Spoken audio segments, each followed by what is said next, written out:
Right now, you're connected to more people than any human in history. Thousands of friends online, hundreds of contacts, endless feeds of strangers' lives. And yet, the U.S. Surgeon General just declared loneliness as a public health epidemic. Half of all adults report it. 79% of young people live with it daily. Something has gone wrong. And to understand what, we have to go back 200,000 years. In 2024, the Surgeon General gave a striking interview. When asked why loneliness destroys our health, he didn't talk about psychology. He talked about evolution. Imagine thousands of years ago, he said, when we were hunter-gatherers, taking turns around the fire at night to make sure there weren't predators coming, making sure we were sharing our food. When separated from the tribe, your survival was at risk, and we went into a stress state. That stress state still exists in your body today. Every time you scroll past your phone, hoping someone messaged you.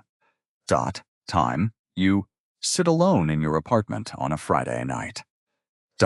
Your body thinks you've been left behind by the tribe. And the saber-toothed tiger is coming.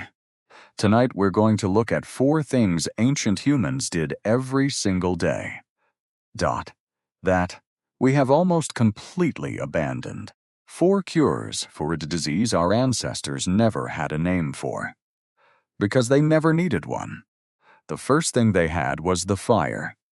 But not the fire we think of. The fire was a gathering point. Anthropologists studying contemporary hunter-gatherer groups, like the Yuhoansi of southern Africa, found something remarkable. Conversations during the day were almost entirely practical. Where to find water, which animals were near, what to do tomorrow.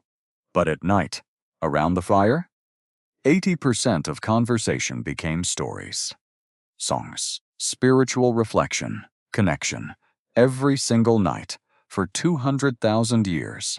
The fire wasn't just warmth. It was the original therapy, the original community center, the original meditation. What did we replace it with? A glowing rectangle. Same blue light, no human faces. The second thing they had was touch. Constant, daily, physical touch for people they trusted. Researcher Robin Dunbar, who spent decades studying primate social bonds, found that humans need approximately 3 hours per day of meaningful social interaction to maintain emotional well-being. Ancient humans got this without thinking. Hands grooming hair. Bodies pressed together for warmth. Mothers holding babies for hours. Elders embracing the young. Skin against skin. A 2019 study published in Frontiers in Psychology found that even brief affectionate touch reduces stress hormones, lowers blood pressure, and triggers oxytocin release. It is medicine your body recognizes. The average modern adult goes days without being touched in any meaningful way. No wonder we feel like we're starving. Because we are. The third thing they had was a number. Not 1,000 friends. Not 10,000 followers. 150. Robin Dunbar discovered something extraordinary studying primate brains and social structures. The size of our neocortex predicts the maximum number of stable, meaningful relationships we can maintain. For humans, that number is approximately 150. Hunter-gatherer bands existed at exactly this scale. A typical band, 30 to 50 people, deeply known. Their broader cultural network, 150, recognized and trusted. Beyond that, strangers. But here's what Dunbar discovered next. Even with technology, even with social media, our brains have not changed.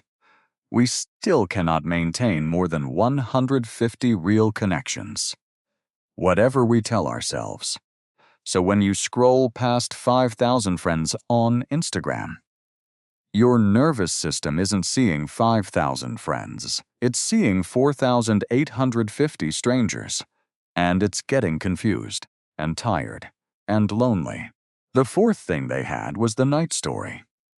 Every culture, on every continent, for as long as humans have existed, gathered after dark to share narratives.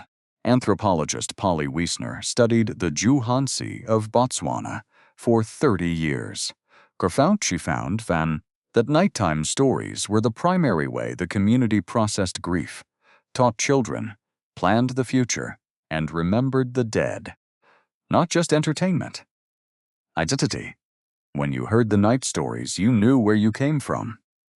You knew who you were connected to. You knew you would be remembered.